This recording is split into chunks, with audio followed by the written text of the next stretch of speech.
it takes a village. It really does. And just a conversation with three guys on a podcast hits home with one person. You know what? We've done something positive in the world today. And, I'm all about, and my mindset has changed a bit. Like I told you earlier on is, if I can tell my story, my real story, maybe I can make an impact somewhere, some way, somehow to someone. And that's the beautiful part about doing something like this. Welcome to the How Soccer Explains Leadership podcast, where we explore leadership principles through the lens of the beautiful game. Welcome back to How Soccer Explains Leadership. Thanks again for being a part of the conversation. I'm Phil Dark, your host, and with me, as usual, my brother, my co-host, Paul Jobson. Paul, how you doing, man? Phil, doing really well. I'm wearing a Baylor jacket today. Nice. Fresh off an alumni weekend. That was unbelievable. Awesome. You never know how those are going to go. Baylor hasn't done one in a while, not since we've left. And so some former players got with Michelle and put something together really special. Had just tons and tons of players there, all their children running around, which is crazy. They have definitely gone forth and multiplied. And it was amazing to see.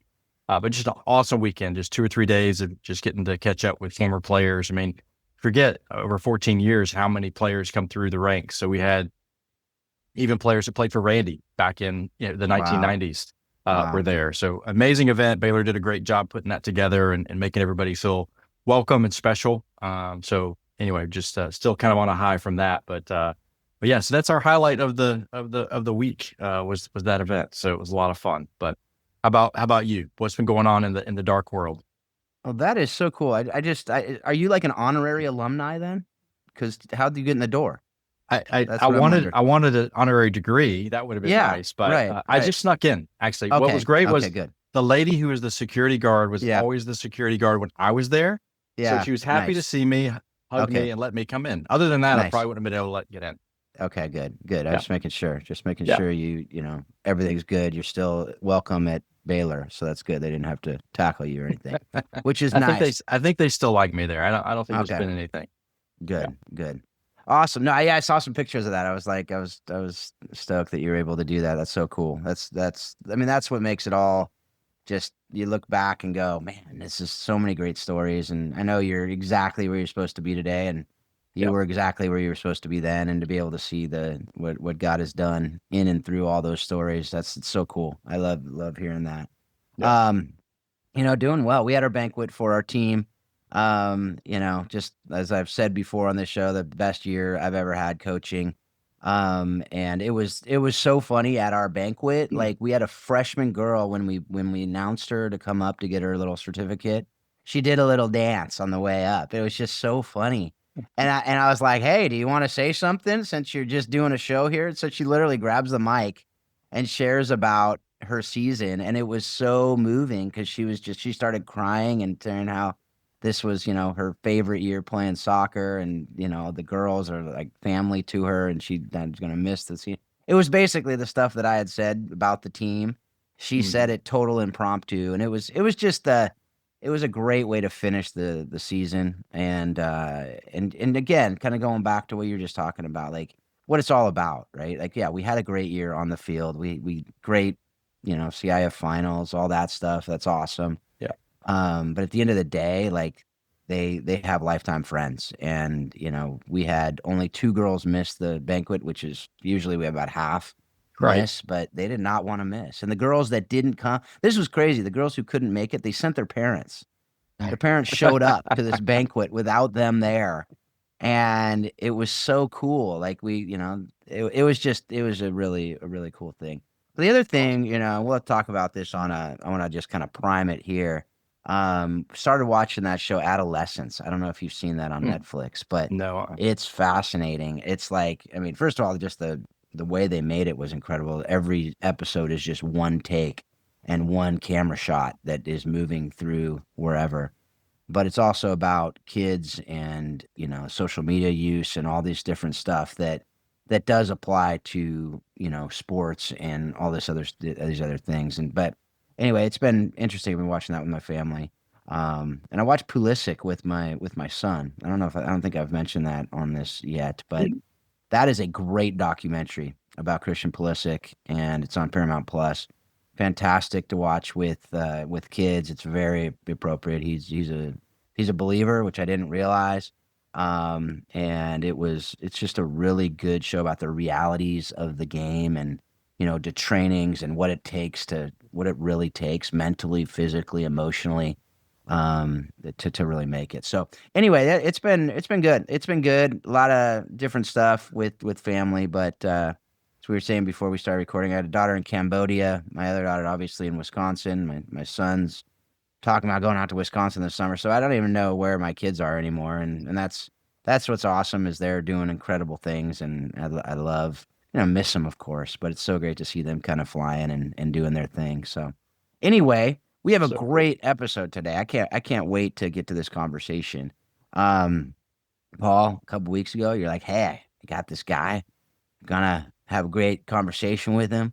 So I looked him up, thought, all right, well, let's give it a shot, see what happens.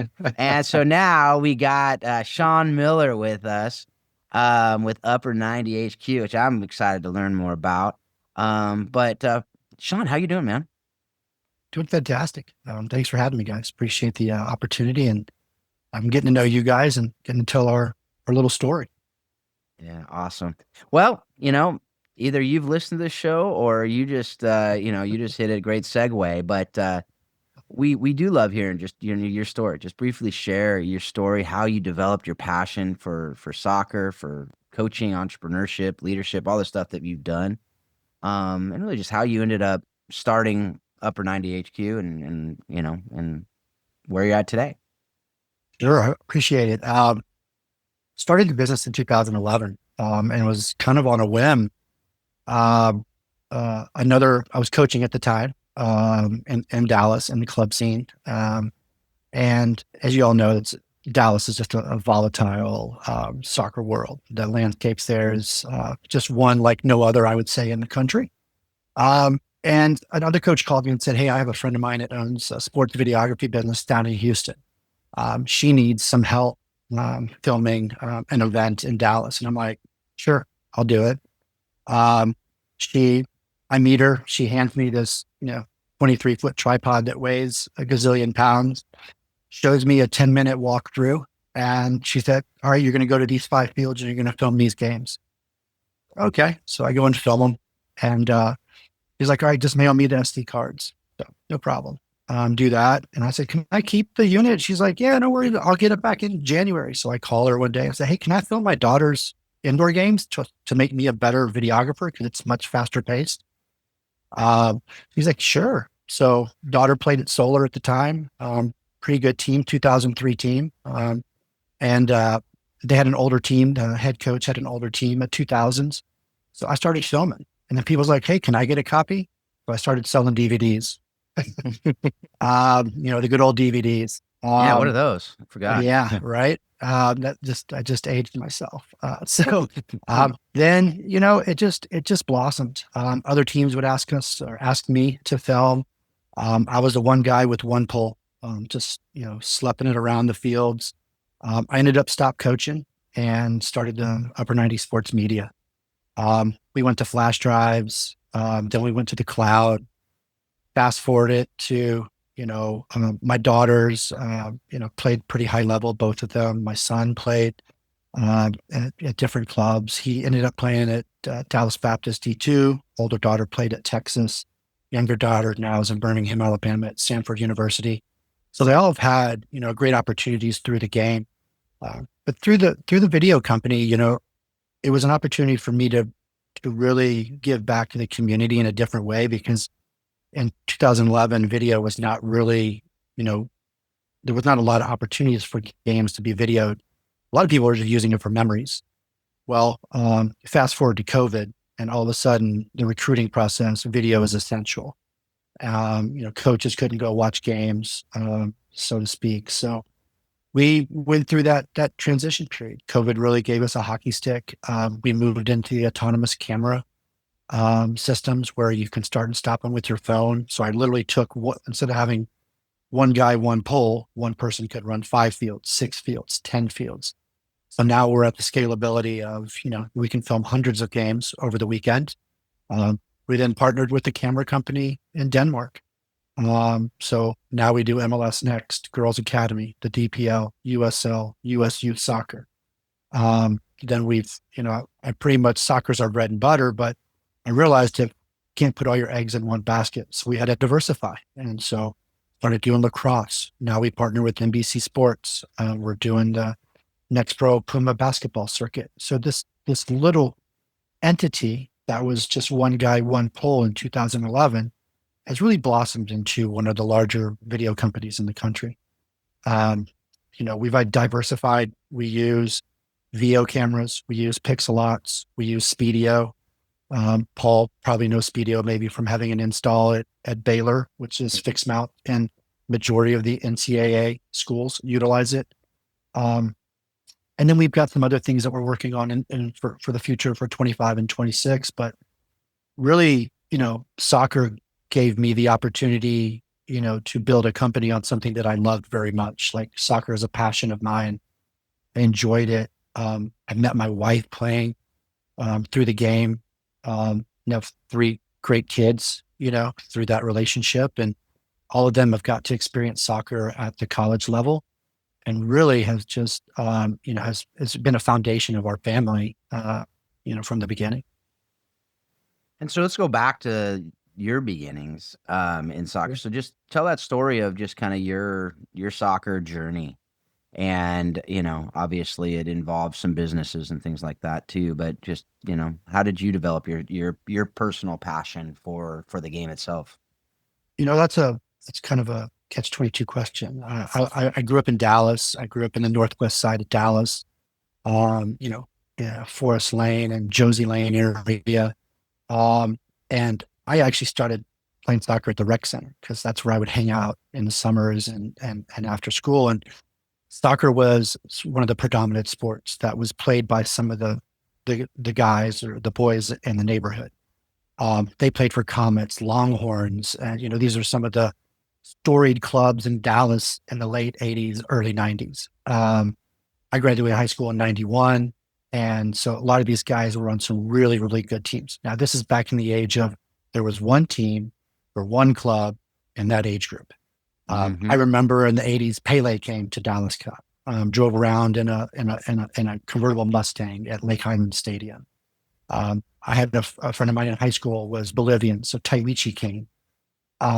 This is going back. They won it 2 or 3 years in a row. Guy scored Marco Echeverri, who played for DC United, played on that team. These are just, David Beckham came and played, back in these days. This is, and I really, gained my passion for the game through my friends, because at that time, I'm a single mom. She couldn't afford for me to play club. I actually tried out for 73 Storm, which actually became one of the first Texans team. But when my mom found out how much it was, I wasn't able to play. So a little bit about part of what I've given to the game is, if there's a team, I never wanted economics to play a part in someone getting video. So if a team couldn't afford like our price, okay, well, what can you afford? Or I would always try to do something for a club or a team or a family, because I knew where my roots came from and what I wasn't able to do because of economically being challenged growing up. So I've always tried to, early on when I ran the business, not let that be indicative of who we were going to be, because of my passion for the game, and I wanted to give back. So it really was indicative of the sport that was played in my neighborhood and my friends that I had, and it's really given me a lot of lifelong friends and opportunities that I never really fathomed. Yeah, no, that's awesome. I love that. Yeah, it's such a. We'll get into that later on as far as the differences in the game and in the just how it's totally different today. I mean, I'm a '92 grad from high school, and our friend Paul down there is a little bit younger, but not too much. You guys are old guys. We are the old guys. Men. Well, I mean, Sean, you're super old. I'm not even going to tell you when I graduated from high school. I'm pretty old. You don't want me to take my hat off. I'm gray. Yeah, let's not go there. Yeah. You're only a year older, but that's probably like math. It's exponential now, I think. No, I'm just kidding.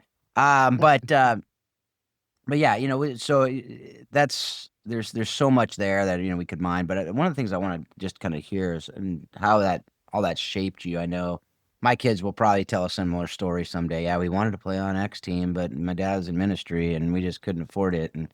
And that's the reality of a lot of people's stories, though, right? Like that shapes, where you're able to play. Do you have the money? Do you have is your family willing to move to some other location so the kid can play soccer? Those are all things that go into the equation. But with all that and how your childhood, how your different stuff has shaped you, like what is your personal why and life purpose, and how are you living that out? You know, it's funny that you asked that because if you'd asked me that probably 2 to 5 years ago, my why probably would be different. I think over the past couple of years, uh, just through my wife and her faith journey began before mine. Like I've always had a background and believed in God and Jesus and had faith, right? But not actively participating and getting in the word or attending church. Now we attend church, but you can attend church and not be participating, right? So I feel like over the past couple of years, even probably around COVID, I was on a Bible study called Freedom, where you just peel back the onion. I don't know if you ever heard about Freedom, but it's a 13-week program. They usually do it guys and girls. It's separate. And then at the end of 13 weeks, there's a Freedom Conference. Everybody comes in, there's deliverance, there's just celebration of all of these revelations that have happened over these 13 weeks. And so my wife now leads Freedom. She's been through it 3 times. I've been through it. And then, here probably in the last year, she went through, 2 years ago, she went through ministry school. So by osmosis and me being around such a powerful, spiritual, faithful woman, I've now also, have just embraced that. And it's actually changed our family. It's changed the way that I look at things and the why. And I think the why now is to bring souls to Christ in whatever way that we possibly can. I wouldn't have told you that 5 years ago. I wouldn't have told you that 2 years ago. So my why is way different than I think now than it is. And, if it's tithing or if it's, helping a family in need or just helping a brother that just needs to talk about something, and being it faith-based or just having fellowship with other men or families. Like there's a ministry my wife is involved in called Sealed Ministries. It's just getting off the ground, but we do family fellowship every other week. And then once a week we have a campfire meeting, and bring in one of our brothers in Christ from Atlanta, and he comes in and he delivers a message. And it's just powerful when you really have that as a foundation in your family and in your business. It changes your outlook. So my why has definitely changed in the past few years. Yeah, that's awesome. I think most people would say, those of us that are a little older, our why does change, right? As we learn more and grow, and especially through our faith, as our faith, intertwines more in our life. I think all three of us, as we were talking kind of before the show started, not only did we marry soccer people, but faith is a big part of our lives and our wives' lives. And I know, as it talks about being equally yoked, right? It is important, especially for the growth of your family and being in line with how you want to serve your community, not just serve your family, but serve your community. So I love hearing that.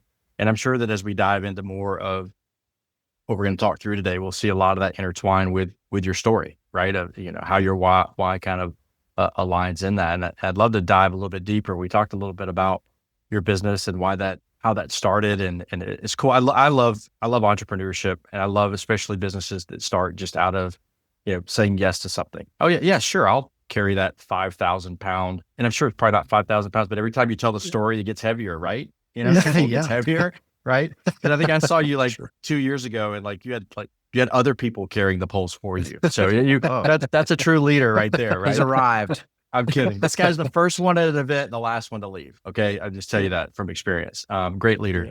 But let's talk a little bit more about, your soccer journey, how it's, merged in kind of obviously with your faith journey, and how that's intertwined in your business, and how that even your soccer career has kind of shaped, and maybe some of the lessons you've learned from soccer that have shaped your family and maybe let's specifically talk about your business career and how that's kind of shaped itself together, and how you lead. Soccer's given me a lot. Soccer can be super painful. It can be super joyful. You can, you make friends. You can lead on the field. You can lead off the field. You can also, by your actions, lead in a negative way. Saying something, bad tackle, playing rough, co-ed. It gives you so much, right? And for me, I think a lot of that was I wanted my kids to share in all those things, because you have to deal with all different types of people when you're on the field, right? There's 11 people and there's different coaches and whatnot. And so taking that from the game and putting that into the business side allows me, I also spent 10 and a half years at Hilton. I was in the corporate side for 10 and a half years. And I was a trainer and I traveled a lot. And, you have to deal with all walks of life in business too, right? You could have a great manager. You could not have a not so great manager, but you've got to learn how to handle different people at different levels. And, I think soccer, handling different coaches, there's a screamer, there's a yeller. We had some, fun dialogue before about some people that we know. And, and then we have the quiet ones, the silent ones, right? And then you've got good cop, bad cop scenarios, from a coaching perspective. So, being able to, one, understand that, but I think some of my faith has allowed me to discern that. Back then I had no idea what I was just like, I don't know if I like that guy or that person, because of the communication style or whatever it may be. But now as we talked about faith and stuff, and being able to discern that, and see through some of that anger and that boisterous and that vocal, and really is, so, and then being the leader that I am today, right? I've always tried to tell myself, I don't want to ever ask anybody on my team or my staff to do anything that I wouldn't do. Now that's dangerous. Because like you said, I'm the first one there. I'm the last one to leave. And it's like, at the end of the day, I'm like, hey, I'll see you dark and early. Everyone that says, I'll see you, bright and early. I'm like, it's going to be dark when I get there. Like, so there's no such thing as showing up, when the sun's rising. I'm already there. But I do pride myself on, being an example. And I went through a time, and look, life is not all peaches and cream. I went through a time where, I drank a lot, and, because I was on the road, and I felt like that was something that I tried to utilize, for me to, that's my relaxation. That was my vice. And I was like, and actually, through freedom, and actually another Bible study after that, part of that was, you have to give up certain things, but then there was also a standard. During that standard was like, there's no alcohol and there's some other requirements, right? Then you had to choose one other thing that you wanted on your own to give up. And I gave up soda, and as a guy that goes to work when it's dark and, goes home when it's dark, like, you need caffeine. It's what, so, but that was a realization for me that I didn't need any of those things. And those were all just set on me that, so going back to the leadership, leading by example. So I would go to dinner with my staff and we would all have a beer or whatever it was. Now I'm the guy that's, if they want to have one, that's fine, but I'm leading by example. Now that's made me lighter. It's made me, there's no more brain fog. It's made me a better leader in so many different aspects that I didn't know was capable, because that was just a way of life for me. And so, as you kind of look at what is the game giving you? How does it give you the leadership skills? You take that into your family, but you also take that into your workplace and entrepreneurship. And, there's some times I wasn't a very good example for my staff, but I've flipped that, and now, being, having a much stronger faith-based, it's so much easier to put all of those recipes and those ingredients to have a new recipe for success and leadership. So I'm excited about where we're headed and where we've been. We're continuing to grow, and that's awesome. And it's just you've got to stay ahead of from a futuristic part. You got to stay ahead of the competition. But I think we do that through faith. We do that through our leadership, and we do that through our relationships. Yeah. I love that. First of all, I appreciate your vulnerability on all of that. It's just amazing. I love the story, and I love it's probably going to relate to a lot of different people.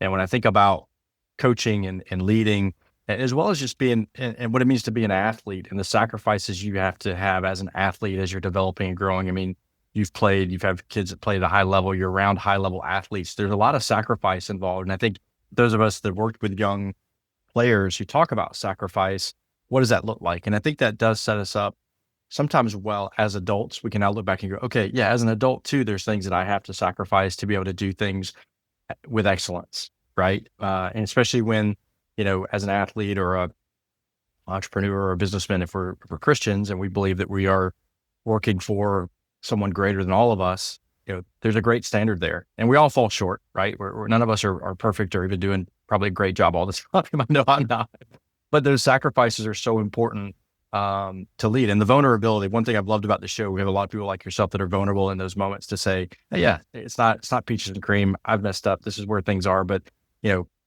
we can all grow from that and get better. Right. And being that example in the up and the down is a great leader, right? That vulnerability. So I appreciate you sharing that.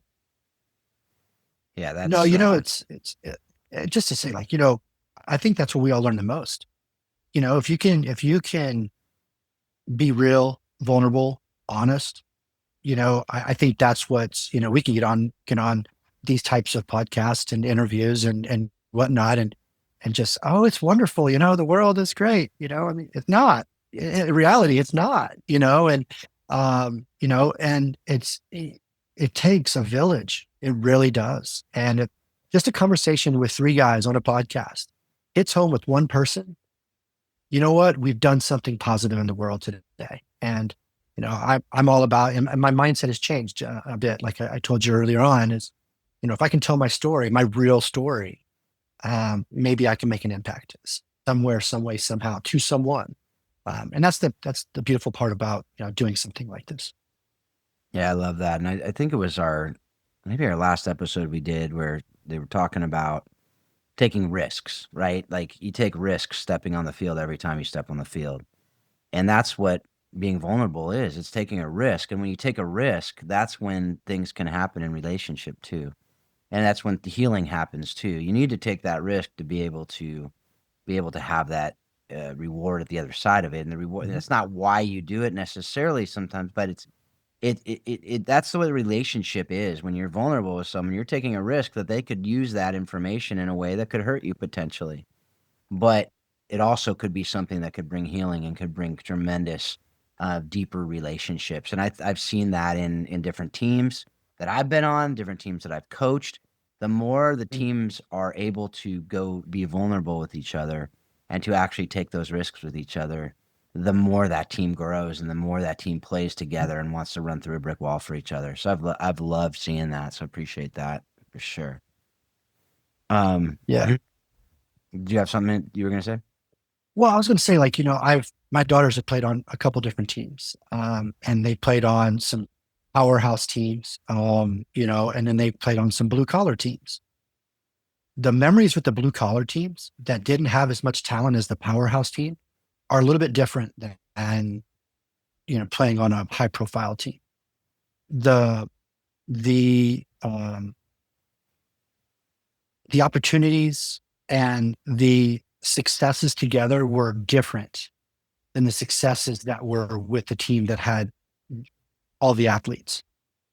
I just remember my daughter my daughter played for the Dallas Texans for a couple of years. She played a lot solar and then went to Dallas Texans, and we made the Final Four of the Development Academy U15, the Texans. And that was a team that was, not by far had all the best athletes, but they played as a team. And, we ended up didn't get the job done. Went to the Final Four and we lost in the third place game. But to make it there was such an achievement based on who we were all there with. We were there with the FC Dallases and the Surfs and the Beach and, and the Legends. It was, these are some very storied teams. But the success of that team was not because it was one individual person. It was a collective group effort. So it's just interesting to see. And, but she learned a lot from being on that team, because you don't always have to be the best, if you will. Absolutely. Yeah, we were talking about our team banquet earlier. We had 8 of the, 11 starters, right? 8 girls on our team received MVP votes on our team this year, which was like just a testament to this team, to your point, right? Like, you can have these teams where there's the superstar and everyone knows they're the superstar. They take over games. Or you have teams where everyone plays their role and everyone sees how they fit together. And if they aren't playing, if one's not playing well, the whole thing is not doing well, Yeah. And when they're clicking, it's beautiful, right? And so to see that, for them to be able to see that even at these younger ages is such a great thing, because it does translate into business. It does translate. You're in teams. Everything, in life, you're in these different teams. And so I love being able to teach that.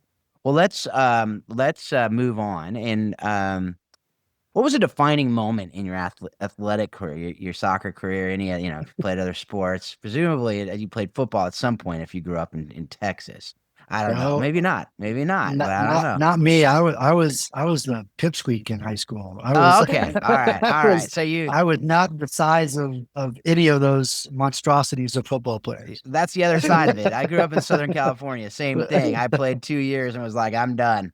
Guys that I did hitting drills with went to USC and Arizona State respectively, and it hurt. And I'm like, forget that. I'm sticking to soccer. Except Phil, unlike me and you, Sean actually grew and actually is an average sized male, as opposed to me and you. Like, he may have been a pipsqueak in high school, but he's not a pipsqueak anymore. Yeah. So just qualifying that we are on a video call. I look like I'm 7 feet tall here, so I want to make sure. You are not. Yeah. Nor am I. No, I have no idea. With Sean's Sean, bringing up the average height of this call. Okay, just throw that. Yes. Well, good. Sure. I'm glad you could do that for us, Sean. But what was a defining moment in your athletic career, and why was it so impactful? And how are you using that today in your leadership and business and different areas? I played club ball at Stephen F. Austin. And, this is in the, 91, 92, 93 era. So back in the day, it was, you had to go to Midwestern or SMU if you wanted to play big ball, really in Texas. Texas had a team. Baylor had a team. A&M had a team. And I think one of the defining moments for me was losing to Baylor and the opportunity to go to nationals. This is club soccer in college. And while it was very disappointing, it was just an opportunity to accept defeat, and some of those defining moments in other people's are like winning a championship or whatever it may be. I think this one was just learning that, the game is not everything, but it can teach you so much. And I think maybe today in this age, a lot of people just are defined by the game and not the game should never define you. You should be able to define yourself. And that was kind of a defining moment for me that, I didn't let the game define who I was. So overcoming adversity, losing in that game. And that was at a young age, I was 18, 19 years old, and you fast forward that to, maybe playing in my 20s or in my 30s. I just think injuries, I've had C6, C7 fused in my neck, and having that injury in your late 20s and not knowing and having that surgery and not knowing and the craziest thing about having that surgery for me is I was only worried about asking the outro, will I be able to play again? Not if I could talk, not if I could put my clothes on, not, have kids, but if I could play the game. And so I was so caught up in loving the game so much that I just wanted to play it as much as possible while also having a career. So I think that was kind of a defining moment. I look back on that and I'm like, man, priorities were a little messed up. I should have been worried about some other things.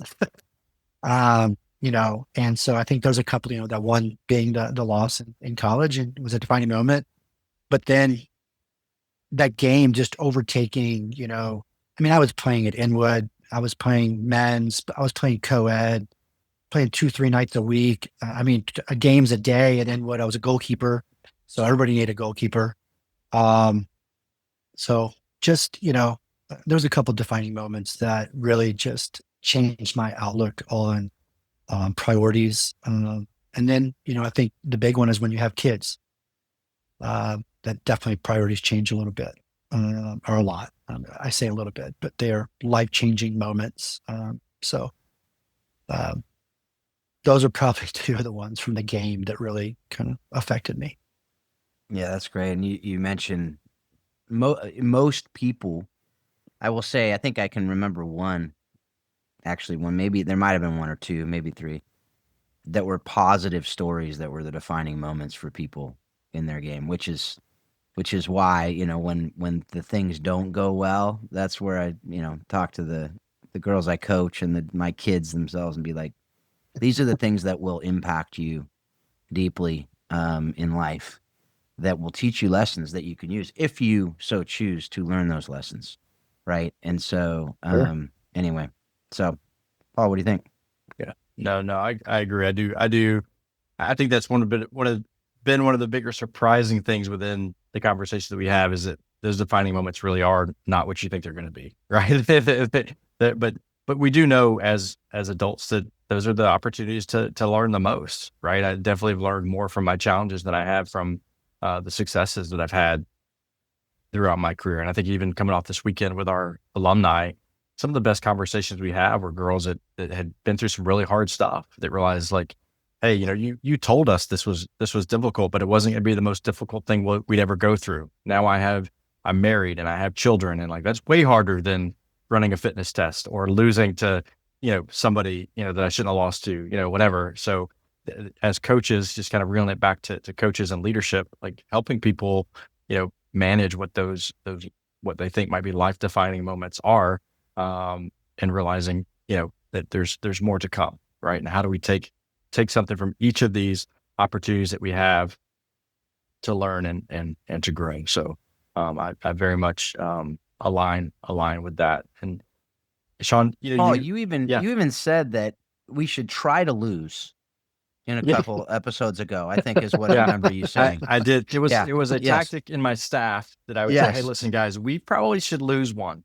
It's now I will say, I do have some boys who think that they are God's gift to whatever they do, because they win a lot. And I have said multiple times, we need to find some teams that will kick their butt, because they need to lose. They need to lose. There's some humbling to that, for sure. But just set the record straight, at Baylor, at Northern Illinois University, I've never said, hey, girls, let's get out there and blow this one.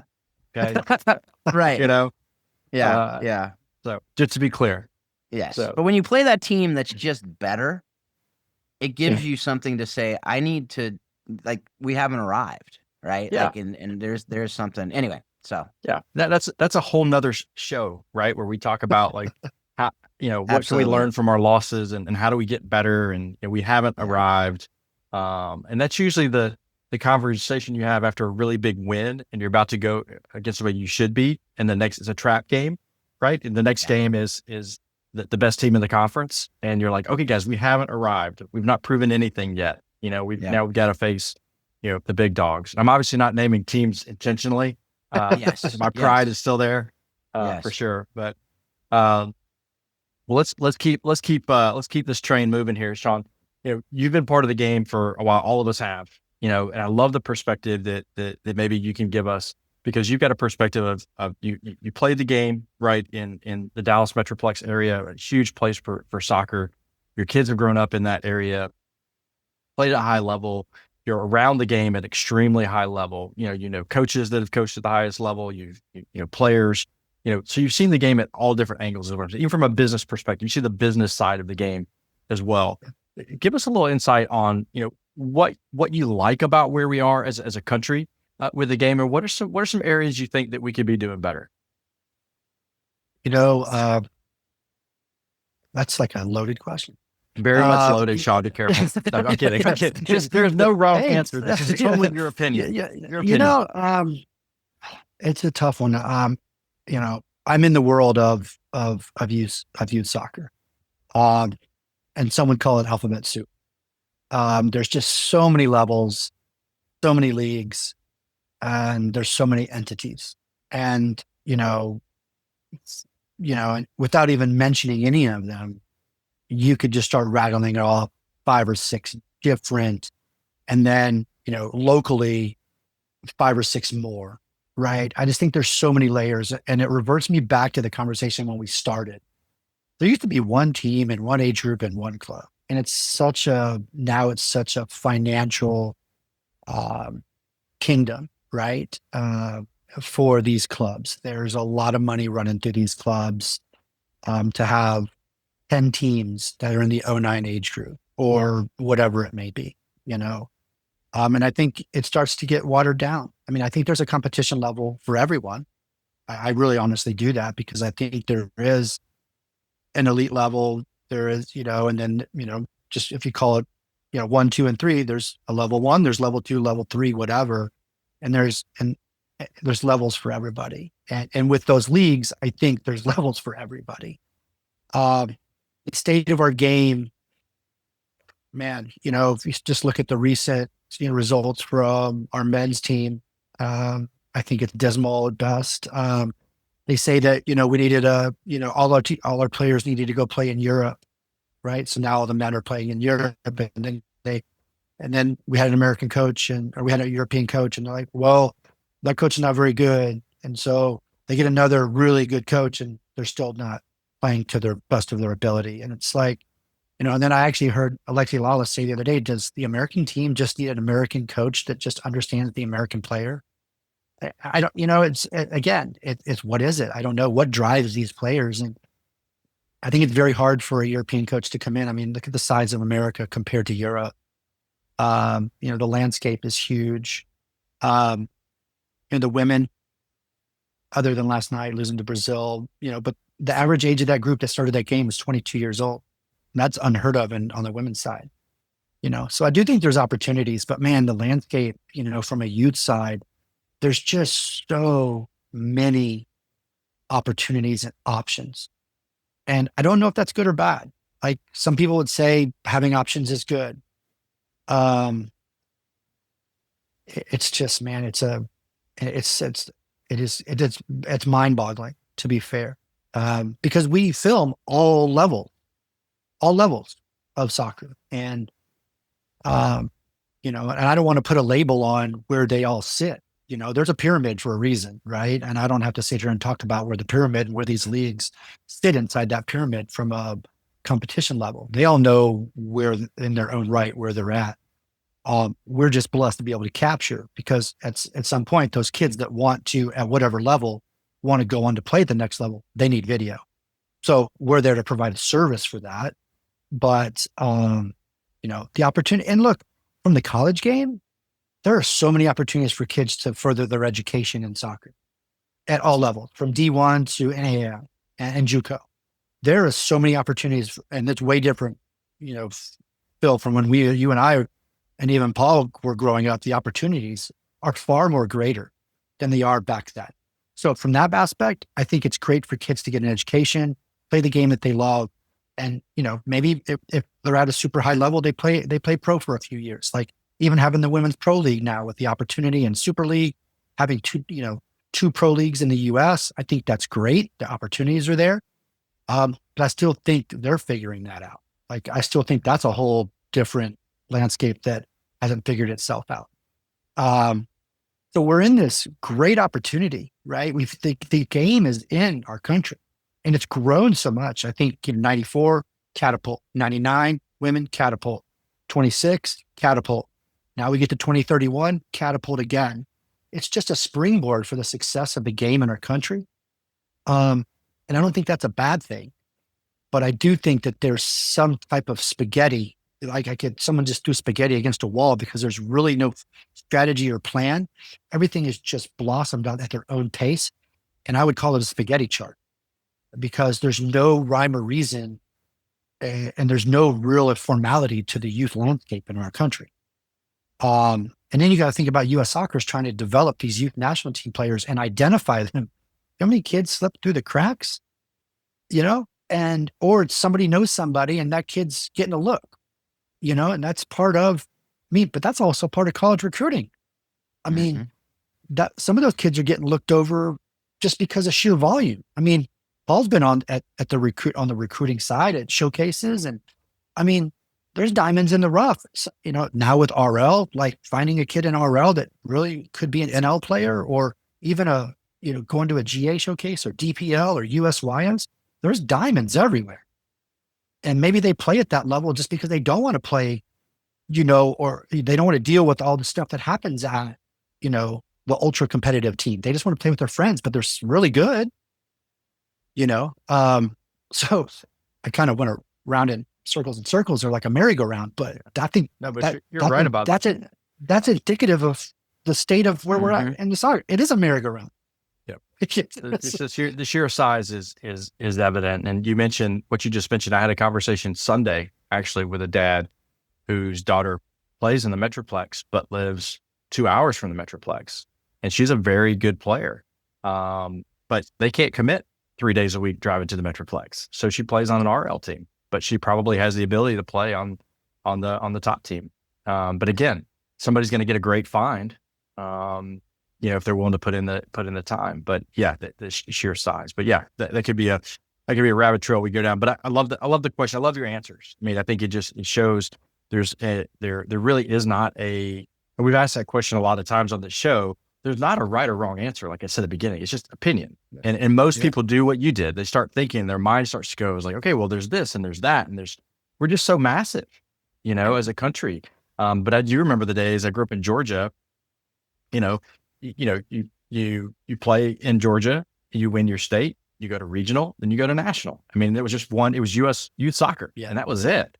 Those were all the letters, USYS, that was it, No, and it's changed. And again, I don't know if it's good or bad. It's just different. But I do think, as a soccer culture, we have to continue to grind and try to continue to figure it out. And I do think you're spot on about the blips, as you call them, those every couple of years when we're hosting World Cups, right? In the US, it drives interest, which drives more people to the game, which is a good and bad thing, right? It's like, oh, now all the kids want to play, I want to be, it makes it bigger. But again, I think as soccer community, we continue to drive those conversations and, keep trying to figure it out. Right. But again, not losing the focus of coming down to, I said this when I did some consulting work, I would say this a lot.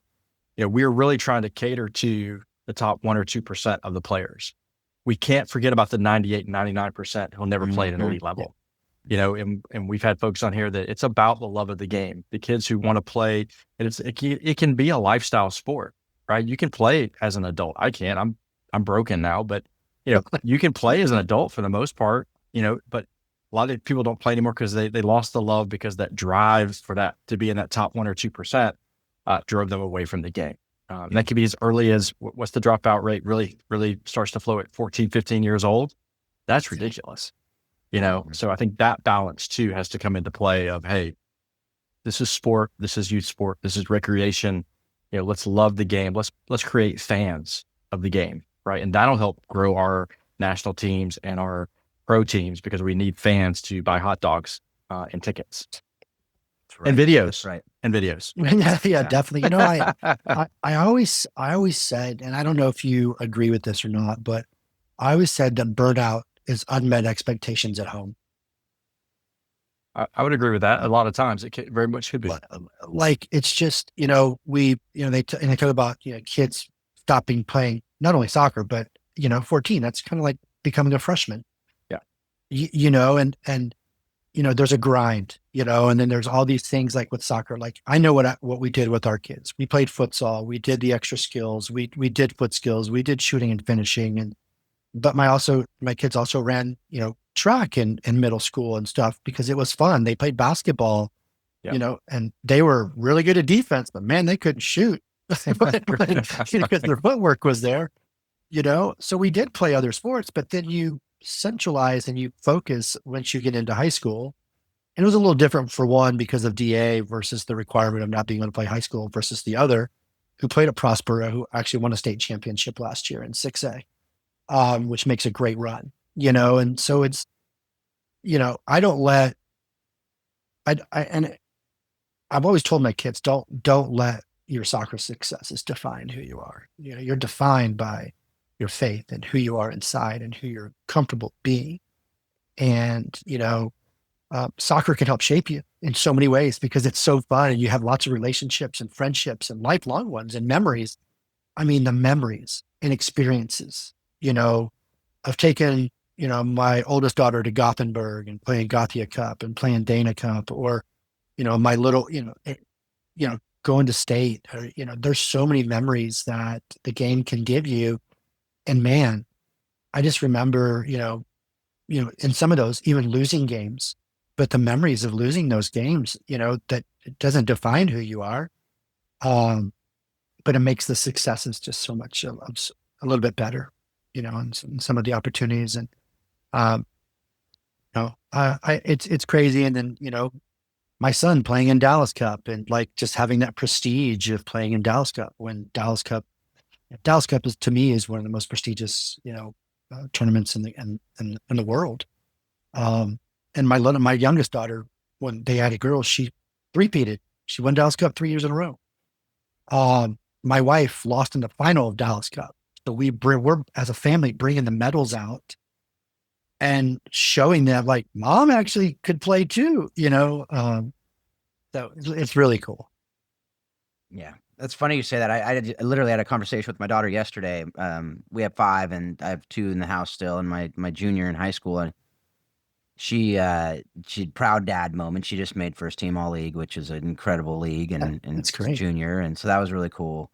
But I said, did you know your mom was the county player of the year in Alameda County? And it was the year that Jason Kidd was the athlete of the year in that same county. And she didn't know who Jason Kidd was, of course, so I had to describe who that was. But she goes, no, I never knew that. My kids like have no idea how good their mom was. And I love that because my wife would never share that. Like she's like, no, I Sure. wasn't any good. I was not, whatever.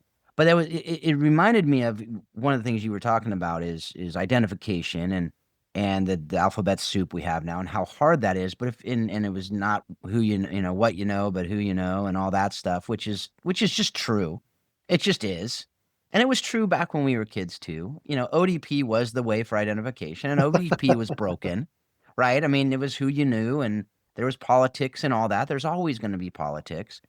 But I think now it's just there's so many different ways, and how do you even navigate? I mean, I remember a conversation with you, Paul, when you're GA, and I was like, what is GA even? And you're like, I don't know. That's Chuck's job this week to go figure that out, And it was Totally. like, and that was the reality of it. That was back when we had less. But to your point, we had one team in the Saddleback Valley of South Orange County, when now there's probably 25 or 30 teams in that same area that have 3 or 4 deep at each level. And so it's a totally different world. That being said, at some level, we know that those kids who really want to play, those kids who love it and are good enough, there is a path for them. And that's what's cool. And I look at it, and it's not a negative at all. It's actually a great opportunity to go to JC and play. Like, what an incredible way, to do that. And we've had girls on our high school team who never saw the field in high school who went and ended up starting the next year at a JC. And it was great for them. And then, one of them went on to play at a Division II school after that, which was incredible, right?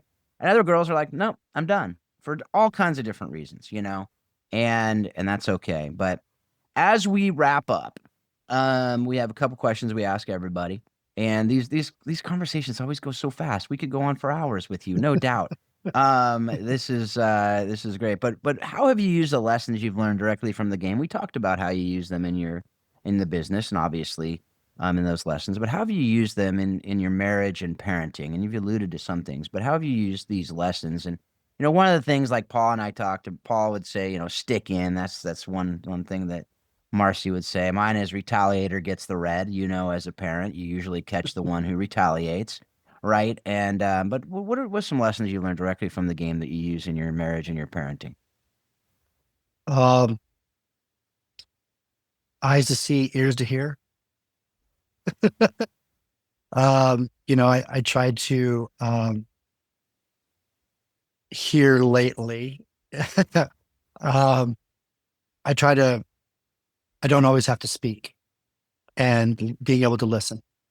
And I never really utilized that in the game. Like, I was always quick to want to have the first word, or always finish the sentence, or so I think here lately, just in the past few years with parenting and having kids in college and in marriage, and really being a faith-based marriage, really utilizing the ability to listen, because a lot of the times your kids just want to talk through it. They're not looking for a solution. They just want to tell you what's going on. And in that conversation, they find out what they're wanting themselves. And we've seen that a lot. I also see a lot of lead by example, because they do see what you're doing. They do hear what you're doing. They hear what you say. And as a parent, you're so impactful, not only to your wife, but to your children, in so many ways. And if you can lead by example, that truly is, you don't even have to say anything. Just your actions can be so impactful for your children and for your wife. I think those are two things that really have helped me in my marriage and parenting. Love it. All right. So speed round questions. So we won't dive deep in it, but that's amazing. I love that. Last question as we kind of wrap up. What have you watched, read, or listened to lately that has most impacted your thinking on how soccer explains life and leadership? Can be books, can be podcasts, can be movies, can be anything. I mean, my wife and I are watching Chosen, because it's good. It's really good. And like, this is not the first time we've watched it. We're also watching House of David. I was about to say, if you watch that, you got to watch House of David. We're watching House of David, and Goliath just went down. So spoiler spoiler alert! Oh my gosh, people. spoiler alert! You gotta. That was last week. That was last week. I mean, where you been? That was last week. Nobody Come knew down that's what was Thursday. gonna happen. And My kids are like, Dad, don't tell me the have you- ending. Have you not read the Bible? Those are two that we're currently watching. Those are the two. And then Mark Driscoll out of Scottsdale, How to Be a Man, is a book that I'm currently in. Love it. Well, thanks, Sean, for being a part of this conversation, and thanks for taking the time. I'm super encouraged by your story, by just your faith journey, how it's impacted everything, but also just how you're contributing to the game. I love even just hearing how your experience as a kid has made its way into how you're doing business today, and really wanting to get people to have a shot, to have a chance. And I love that. So thanks for being a part of just the soccer community, and for sharing with us today. Well, definitely. Thank you both, Phil, Paul, just for reaching out and giving me the opportunity to either, tell our story, but also take a deep dive, right? If just anybody can get just a little nugget here and there of, through vulnerability or just through true honesty or my story and how I do life, and how I continue to strive to be better, as a human and in faith and a leader in business. That's a bonus, right? We've done something here special. So just thank you for the opportunity to share the story and get to talk to two guys candidly. Would love to do it often. Love it. Well, folks, thank you for being a part of this conversation. I do hope what Sean just said. I hope that you are taking something from this. We always hope that. That's why we do what we do. So you guys can learn. You guys can, everyone out there can really understand more about how this game can impact your life in ways that are well outside the game. As we always say in our coaching, it's about more than the game. It's about more than the game. It's got to be, or else we could be doing a lot more productive things. And so, folks, if you want to learn more about Warrior Way and what Paul and Marcy are doing down there in Waco, check out warriorwaysoccer.com. If you want to learn more about what we're doing with Providence World, coaching the bigger game, you can check that out in the show notes as well. If you want to do any disc training or anything like that with me, you can check that out in the show notes. But as always, we hope that you're taking what you're learning from this show and you're using it to be a better coach, a better spouse, a better parent, a better leader, better in everything that you do. And you continually remind yourself that soccer does explain life and leadership. Thanks a lot. Have a great couple weeks.